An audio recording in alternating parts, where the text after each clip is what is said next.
नमस्कार, स्वागत है आपका हॉर्नबिल टीवी में और मैं हूं आपके साथ शिखा सकलानी। बुलेटिन की शुरुआत करते हैं खबरों के साथ। प्रधानमंत्री नरेंद्र मोदी के 12 वर्ष पूरे होने के अवसर पर राजधानी देहरादून में प्रेस कॉन्फ्रेंस का आयोजन किया गया, जिसमें राज्य के मुखिया पुष्कर सिंह धामी ने केंद्र सरकार की 12 वर्षों की उपलब्धियां गिनाई। सीएम पुष्कर सिंह धामी ने मोदी सरकार के कार्यकाल को सेवा, सुशासन और गरीब कल्याण के 12 वर्ष बताया। उन्होंने कहा कि ये दौर भारत के विकास, आत्मनिर्भरता और वैश्विक प्रतिष्ठा का स्वर्णिम अध्याय रहा है।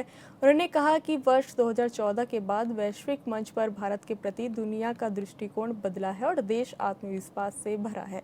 कोरोना महामारी के दौरान देश में चलाया गया व्यापक टीकाकरण अभियान और वैक्सीन मैत्री पहल वैश्विक नेतृत्व की मिसाल बनी।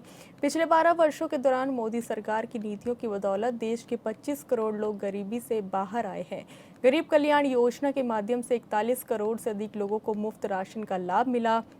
4 करोड़ परिवार को पक्के मकान, 11 करोड़ महिलाओं को उज्ज्वला योजना के तहत मुफ्त गैस कलेक्शन, आयुष्मान भारत योजना के तहत 5 लाख रुपए तक का मुफ्त इलाज मिला। जनधन योजना और जल जीवन मिशन जैसी योजनाओं ने करोड़ों लोगों के जीवन बदले हैं। सीएम धामी ने विशेष रूप से उत्तराखंड के विकास के लिए पीएम मोदी के मार्गदर्शन की सराहना की। उन्होंने कहा कि 12,000 करोड़ की लागत वाली चारधाम ऑल वेदर रोड परियोजना का 90% कार्य पूरा हो चुका है, जिसमें पहाड़ों में यात्रा सुगम हुई है। अयोध्या में भव्य श्री राम मंदिर निर्माण, काशी विश्वनाथ धाम, महाकाल लोक और विशेष रूप से उत्तराखंड में केदारनाथ व बद्रीनाथ धाम का पुनर्विकास राष्ट्र के सांस्कृतिक गौरव का प्रतीक है।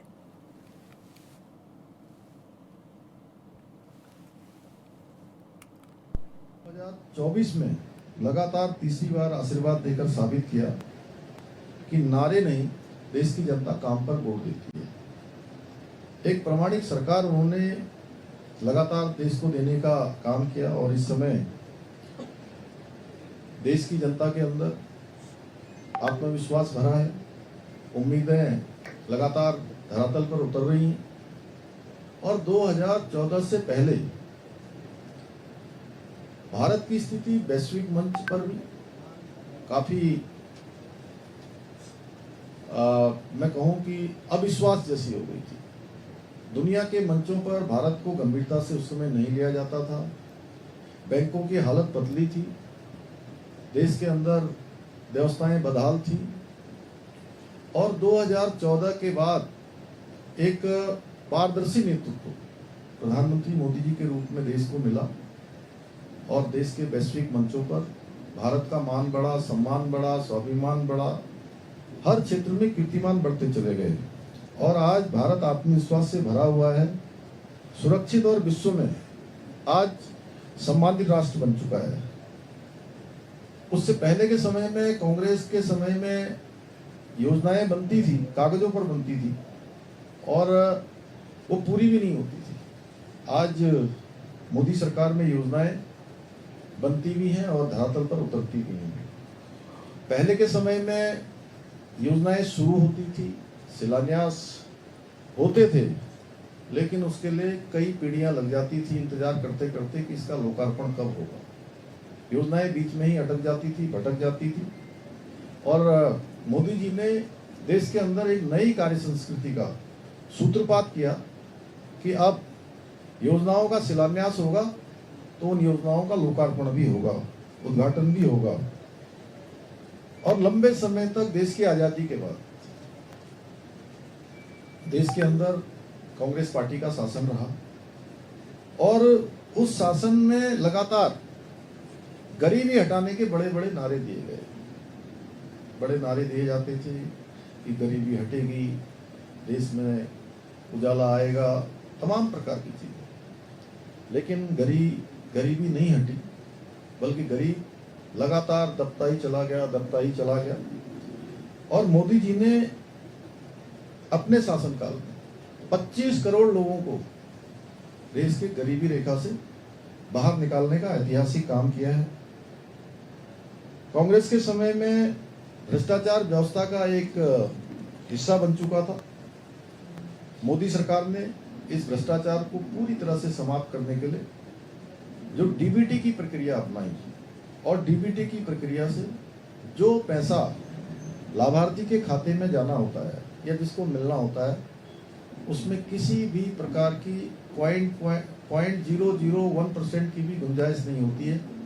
अगर 1 रुपया दिल्ली से चलता है, देहरादून से चलता है, तो उस लाभार्थी के खाते में पूरा का पूरा 1 रुपया मिलता है। और आज डीबीटी के माध्यम से 4.31 लाख करोड़ गलत हाथों में जाने से बचाने का काम भी किया है। जो लोग बरसों तक देखिए राम मंदिर के प्रश्न को टालते थे, कभी वकीलों की फौज खड़ी कर देते थे, कभी कहते थे कि राम सेतु काल्पनिक है, और जब उसका लोकार्पण हुआ, प्राण प्रतिष्ठा का कार्यक्रम हुआ, उस कार्यक्रम से भी जिन्होंने दूरी बनाई, वहीं मोदी जी ने सांस्कृतिक आस्था और राष्ट्रीय गौरव भगवान राम के मंदिर का निर्माण कराकर उसकी प्राण प्रतिष्ठा को संपन्न कराकर राष्ट्रीय गौरव दोनों का, सांस्कृतिक आस्था का भी सम्मान किया। कांग्रेस की राजनीति तुष्टीकरण की थी और वो वोट बैंक तक सीमित थी कि कुछ लोगों को खुश करना है, उसके लिए देश का कितना नुकसान होगा, इस पर कभी ध्यान नहीं जाता था। मोदी सरकार की नीति तुष्टीकरण की नहीं है, बल्कि संतुष्टीकरण की है कि सभी का संतुष्टीकरण होना चाहिए, न्याय के आधार पर काम होना चाहिए, व्यवस्था में समेकित सभी के लिए शासन होना चाहिए, सभी के लिए एक समान व्यवस्था होनी चाहिए। और मोदी सरकार की प्राथमिकता का प्रमाण है कि तीसरी बार शपथ लेने के बाद प्रधानमंत्री जी ने जो पहला हस्ताक्षर किया, आप सबको ध्यान होगा, बनारस में उन्होंने जो किसान सम्मान निधि की फाइल थी, उस फाइल पर साइन किया, और ये इस बात का प्रत्यक्ष प्रमाण है कि मोदी सरकार के लिए किसान सर्वोच्च प्राथमिकता पर है। आज देश के अंदर 41 करोड़ लोगों को गरीब कल्याण अन्न योजना के माध्यम से मुफ्त राशन दिया जा रहा है। अभी आप सब लोगों ने डीबीटी के माध्यम से देखा कि किस प्रकार से छोटे छोटे बच्चे जब बड़े होते थे, उनके अंदर कैसा विश्वास होता था, कैसा उनका एक शर्मिंदगी होती थी, उनको कहीं ना कहीं अपने मन में न्यूनता का भाव आता था। उन सभी को 4 करोड़ ऐसे परिवारों को पक्के मकान मिले, 11 करोड़ माताओं बहनों को उज्ज्वला योजना का लाभ मिला, और जो सम्मान घर, उसके बारे में आप सभी भली भांति जानते हैं। अभी डीबीटी के इसके पीपीटी के माध्यम से यहाँ पर दिखाया गया। और अनेक योजनाएं, चाहे वो जनधन योजना हो, आयुष्मान भारत योजना हो, जल जीवन मिशन हो, स्वच्छ भारत अभियान हो, इस सभी योजनाओं ने सामान्य आदमी के जीवन में, एक आम मानवी को एक जो परिवर्तन, एक वास्तविक बदलाव इन योजनाओं से आया और उनको आगे बढ़ने का अवसर मिला। मुख्यमंत्री पुष्कर सिंह धामी ने पद्मश्री से सम्मानित और भारतीय निशानेबाज जगत के गौरव रहे जसपाल राणा के आकस्मिक निधन पर गहरा दुख व्यक्त किया। सीएम ने कहा कि देवभूमि उत्तराखंड के सपूत जसपाल राणा ने अपनी ऐतिहासिक उपलब्धियों और साधारण प्रतिभा से न केवल उत्तराखंड बल्कि पूरे देश का नाम विश्व पटल पर रोशन किया है। साथ ही उन्होंने कहा कि निशानेबाजी के क्षेत्र में जसपाल राणा का योगदान अविस्मरणीय है और युवा खिलाड़ियों को दी गई उनकी प्रेरणा आने वाली पीढ़ियों का मार्गदर्शन करती रहेगी। सीएम ने इसे खेल जगत, उत्तराखंड और पूरे देश के लिए अपूर्णीय क्षति बताते हुए कहा कि उनका व्यक्तित्व और कृतित्व सदैव प्रेरणा स्रोत बना रहेगा। सीएम धामी ने ईश्वर से दिवंगत आत्मा की शांति और शोक संतप्त परिजनों को इस दुख को सहन करने की शक्ति प्रदान करने की प्रार्थना की। एक बहुत दुखद समाचार हम लोगों को आज प्राप्त हुआ है। आज प्रातःकाल ही जो है पद्मश्री और अंतर्राष्ट्रीय शूटर अनेक कीर्तिमान जिनके नाम थे, जिन्होंने देवभूमि समेत पूरी दुनिया के अंदर भारत का मान बढ़ाया, सम्मान बढ़ाया, भारत के तिरंगे को लहराने का काम किया, अनेक खिलाड़ियों को प्रशिक्षण देकर, शिक्षण देकर आगे बढ़ाने का काम किया। आज उनका दुखद प्रातःकाल अस्पताल में देहांत हो गया। मैं भगवान से प्रार्थना करता हूँ कि भगवान अपने श्री चरणों में उनको स्थान दे और बहुत कम आयु में, 49 साल की आयु में ही वो हमारे बीच से चले गए, सच में परिवार के लिए बहुत कष्टकारी है। भगवान उनके सभी पारिवारिक जनों को, उनके शुभचिंतकों को, प्रशंसकों को ऐसे समय में शक्ति प्रदान करे। ओम शांति, ओम शांति, ओम शांति। नई दिल्ली में आयोजित नीति आयोग की बैठक में मुख्यमंत्री पुष्कर सिंह धामी ने उत्तराखंड समेत हिमालय राज्यों के लिए विशेष सहायता और अलग नीति की आवश्यकता को प्रमुखता से उठाया। सीएम ने कहा कि हिमालय राज्यों की भौगोलिक परिस्थितियां, जलवायु संबंधी चुनौतियां और विकास की जरूरतें मैदानी राज्यों से अलग हैं, इसलिए इनके लिए विशेष प्रावधान किए जाने चाहिए। उन्होंने ग्लोबल वार्मिंग, मौसमी आपदाओं और संवेदनशील पर्वतीय क्षेत्रों की चुनौतियों का उल्लेख किया। उन्होंने कहा कि केंद्र सरकार को हिमालय राज्यों के लिए अलग दृष्टिकोण अपनाना चाहिए। सीएम ने ये भी कहा कि उत्तराखंड हर वर्ष अपनी आबादी से कई गुना ज्यादा श्रद्धालुओं और पर्यटकों का प्रबंध करता है, जिससे राज्य पर अतिरिक्त दबाव पड़ता है। उन्होंने विश्वास जताया कि विकसित भारत के संकल्प में उत्तराखंड भी अहम भूमिका देगा और राज्य को विकास की नई ऊंचाइयों तक पहुंचाया जाएगा। नीति आयोग जो कि ऑलरेडी प्रधानमंत्री मोदी जी की अध्यक्षता में एक गवर्निंग काउंसिल है, जो पूरे देश भर के सभी राज्य उसमें प्रतिनिधित्व अपना करते हैं, अपनी अपनी बात करते हैं। हमारे राज्य उत्तराखंड की भी बात उसमें हुई है। एक बड़ा दस्तावेज जो उत्तराखंड की ज़रूरतों के मुताबिक, यहाँ की चुनौतियों के मुताबिक हमारा था, उसको हमने भी वहाँ प्रस्तुत किया है। इसमें ग्लोबल वार्मिंग से लेकर हमारे राज्य के अंदर जो तमाम प्रकार की जो हमारी चुनौतियाँ हैं, मौसम से संबंधित, हिमालय राज्यों की जो अपनी चुनौतियाँ हैं, जिसका एक अलग प्रकार से नियोजन होना चाहिए। सभी राज्यों के लिए जो एक समान नीति है, उसमें हिमालय राज्यों के लिए थोड़ा अलग से प्रावधान होना चाहिए। हम पूरे देश भर के वर्ष में लगभग जितनी हमारी यहाँ की जनसंख्या आबादी है, उससे 8-10 गुना ज़्यादा लोगों का प्रबंधन करते हैं। हमारे यहाँ बहुत बड़ा फुटफॉल है, तो वो सब बातें वहाँ पर रखी हैं और विकसित भारत के संकल्प में हमारा भी योगदान है। हर दृष्टि से हम उसमें योगदान करें, उसके लिए ज़रूरी है कि उत्तराखंड भी विकसित हो, तो उसका प्रस्ताव यहाँ से रखा है। केंद्र में प्रधानमंत्री नरेंद्र मोदी के नेतृत्व वाली एनडीए सरकार को 12 साल पूरे हो चुके हैं। ऐसे में अल्मोड़ा के प्रभारी और प्रदेश के कैबिनेट मंत्री डॉक्टर धन सिंह रावत ने आज सर्किट हाउस में प्रेस वार्ता की। कैबिनेट मंत्री ने मोदी सरकार के पिछले 12 सालों की उपलब्धियां गिनाते हुए कार्यकाल को ऐतिहासिक और अभूतपूर्व बताया। मंत्री डॉक्टर धन सिंह रावत ने कहा कि प्रधानमंत्री नरेंद्र मोदी के नेतृत्व में सरकार ने समाज के हर वर्ग के कल्याण के लिए काम किया है। उन्होंने सरकार की प्रमुख योजनाओं का जिक्र करते हुए कहा कि प्रधानमंत्री ग्रामीण सड़क योजना के जरिए आज गांव-गांव तक सड़कों का जाल बिछाया जा चुका है। उन्होंने आयुष्मान योजना, उज्ज्वला गैस कनेक्शन योजना और पीएम आवास योजना समेत अन्य सरकारी जन कल्याणकारी योजना का उल्लेख करते हुए कहा कि इन योजनाओं से करोड़ों पात्र और जरूरतमंद लोगों को सीधा लाभ पहुंचा है। उन्होंने विश्वास जताया कि प्रधानमंत्री के विजन के अनुरूप आज सभी राज्य एकजुट होकर विकसित भारत 2047 के लक्ष्य को हासिल करने की दिशा में तेजी से काम कर रहे हैं।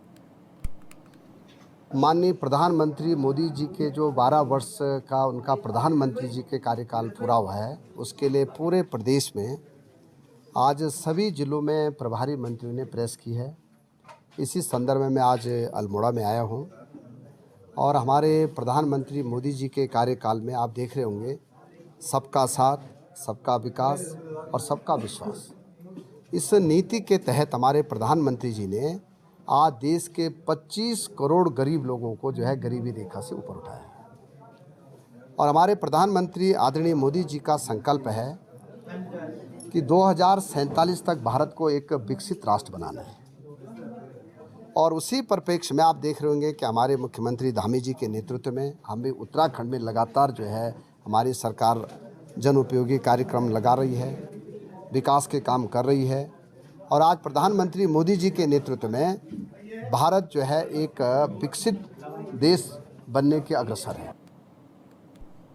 मौसम विज्ञान केंद्र देहरादून के निदेशक डॉक्टर सीएस तोमर ने कहा कि पिछले 24 घंटे में प्रदेश के 4-5 स्टेशनों पर भारी बारिश दर्ज की गई है। उनके अनुसार अगले 24 घंटे में भी अनेक स्थानों पर हल्की से मध्यम बारिश की संभावना है। विभाग निदेशक के अनुसार ये सिलसिला 18 जून तक चलेगा। साथ ही 50-60 किमी प्रति घंटे की रफ्तार से तेज हवाएं चल सकती है और 13 से 15 जून तक येलो अलर्ट जारी रहेगा।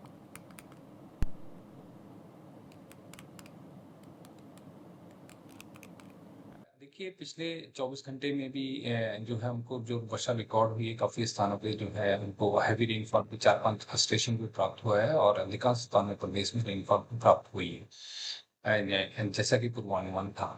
तो आज 12 तारीख हो गई है। अभी जो है आगे आने वाले 24 घंटे में अगले 24 घंटे के लिए भी हमारा जैसे पूर्वानुमान है कि अभी प्रदेश में अनेक स्थानों से अधिकांश स्थानों पर जो है हल्की से मध्यम दर्जे की बारिश होने की संभावना है। और उसके बाद कल थोड़ा सा इफेक्ट कम हो जाएगा जिससे वेस्टर्न डिस्टर्बेंस आगे बढ़ जाएगा और ईस्टर्ली भी थोड़ी कमजोर हो जाएगी। तो पर्वतीय जनपदों में जो ऊपर के नॉर्थ के हमारे पर्वतीय जनपद है उसमें हम हल्के से मध्यम दर्जे की बारिश अनेक स्थानों पे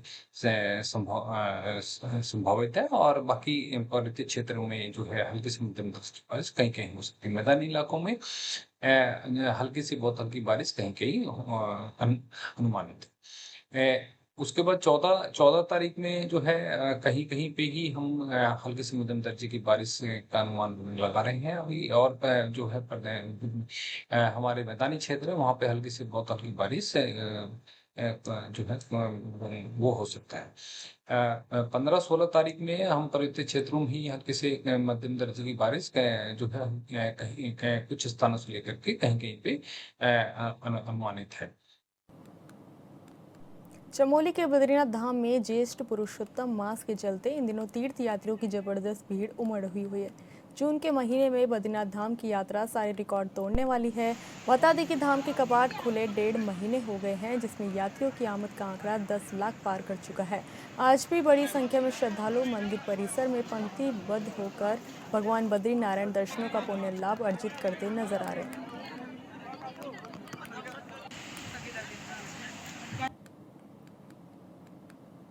चमोली के ऋषिकेश बद्रीनाथ राष्ट्रीय राजमार्ग पर हेलंग के समीप एक दर्दनाक सड़क हादसा हो गया। ऋषिकेश से बद्रीनाथ की ओर जा रहे एक ट्रक अचानक अनियंत्रित होकर गहरी खाई में जा गिरा और सीधे अलकनंदा नदी में समा गया। हादसे में ट्रक चालक की मौत हो गई है। दरअसल एसडीआरएफ को सूचना प्राप्त हुई कि थाना क्षेत्रांगत हेलंग के समीप एक वाहन गहरी खाई में गिर गया है, जहां एसडीआरएफ ने मौके पर पहुंचकर रेस्क्यू अभियान चलाया और चालक का शव बरामद कर लिया, पुलिस के सुपुर्द कर दिया। आपको बता दें कि चमोली हेलंग के पास सड़क हादसा हो गया है। ट्रक अनियंत्रित होकर गहरी खाई में जा गिरा जिसमें अलकनंदा नदी में समा गया। एसडीआरएफ ने ट्रक चालक का शव इस दौरान बरामद किया है। चालक का शव पुलिस के हवाले किया गया है। आपको बता दें कि हेलंग के पास एक ट्रक अनियंत्रित होकर गहरी खाई में जा गिरा।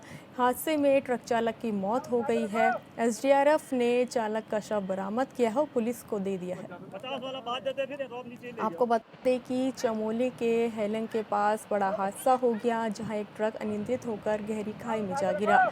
हादसे में ट्रक चालक का शव बरामद हुआ है। एसडीआरएफ ने घंटों रेस्क्यू ऑपरेशन चलाया और जिसके बाद चालक का शव बरामद किया गया। चालक का शव पुलिस को सौंप दिया गया है। आपको बता दें कि चमोली हेलंग के पास सड़क हादसा हुआ जहां एक ट्रक अनियंत्रित होकर गहरी खाई में गिरा। हादसे में ट्रक चालक का शव बरामद किया गया है। एसडीआरएफ ने घंटों मशक्कत कर रेस्क्यू अभियान चलाया और एक चालक का शव इस दौरान बरामद किया गया है। आपको बता दें कि हादसे में ट्रक चालक की मौत हो गई। दरअसल एसडीआरएफ को सूचना मिली थी कि थाना क्षेत्रांगत हेलंग के पास एक वाहन गहरी खाई में गिरा है, जहां एसडीआरएफ ने मौके पर पहुंचकर रेस्क्यू अभियान चलाया और चालक का शव बरामद कर पुलिस को सौंप दिया है। आपको बता दें कि हादसे में ट्रक चालक की मौत हो गई। ऋषिकेश बद्रीनाथ राष्ट्रीय राजमार्ग पर हेलंग के पास ये हादसा हुआ। इस खबर पर ज्यादा जानकारी के लिए संवाददाता संजय कुंवर हमारे साथ जुड़ चुके हैं। संजय, हेलंग के पास ट्रक हादसा हुआ है, चालक की मौत हो गई, ऐसे में हादसे को लेकर क्या कुछ जानकारी मिल रही है? देखिए, जो बद्रीनाथ हाईवे का जो ये क्षेत्र है ये अंडर मेंटेनेंस में भी चल रहा है और इसको आज सुबह जब ये हल्की बारिश और कोहरे के बीच जब ये दुर्घटना होती है तो ट्रक जो है करीब 200 मीटर नीचे अलकनंदा में समाया हुआ है। हालांकि जो चालक था वो करीब 150 मीटर चट्टान की तरफ जो है उसकी जो बॉडी थी वो जो है कवर कर दी गई, रिकवर हो चुकी है और बताया जा रहा है कि नेपाली मूल का ये जो चालक है ये बताया जा रहा है और साथ ही इसमें अभी फिलहाल एक ही व्यक्ति के सवार होने की जो बात बताई जा रही है, जो ड्राइवर के रूप में इसकी पहचान हुई है और ये जो 200 मीटर का पैच है हेलन और गुलाबकोटी के बीच में, यहाँ पे अक्सर जो है इस तरह की दुर्घटनाएं होती है। हालांकि रोड कटिंग के बाद जो है यहाँ पे ये दुर्घटनाएं थमी थी, लेकिन अब रफ्तार का मामला है या किस तरह का, ये जांच के बाद ही पता चलेगा। फिलहाल एसडीआरएफ और जोशीमठ पुलिस जो है मौके से बॉडी बरामद करके जो है सीएससी जोशीमठ बॉडी को पहुंचा दिया गया है। और अभी वाहन की जो स्थिति देख के ये लगता है कि जो है दुर्घटना काफी दूर से ऊपर से जो वाहन गिरा है, और इसको लेकर के बताया जा रहा है कि यहाँ पे विगत कुछ दिन पहले ही यहाँ पे जो सड़क कटिंग का कार्य, चौड़ीकरण का कार्य हुआ था, उसके बाद जो है सड़क के आर पार जो है लंबा जाम भी जो है लग रहा था, क्योंकि संकरित सड़क है। अब कारण क्या हो सकता है, ये जो है जांच के बाद ही पता लगेगा। जी संजय हमारे साथ जुड़ने और तमाम जानकारी की साझा करने के लिए धन्यवाद। मसूरी में बढ़ते जाम ने अब आपातकालीन सेवाओं को भी प्रभावित करना शुरू कर दिया है। वहीं स्प्रिंग रोड पर एक गंभीर मरीज को लेकर देहरादून जा रही एम्बुलेंस भीषण जाम में फंस गई। काफी प्रयासों के बावजूद रास्ता साफ नहीं हो सका, जिसके बाद आईटीबीपी अधिकारियों से विशेष अनुमति लेकर एम्बुलेंस को देहरादून भेजा गया। स्थानीय लोगों का आरोप है कि वाहनों के सड़क किनारे खड़े होने से आए दिन जाम की स्थिति बनी रहती है। साथ ही उनका कहना है कि अगर जाम की समस्या पर प्रभावी कार्रवाई नहीं हुई तो भविष्य में और गंभीर परिस्थिति पैदा हो सकती है।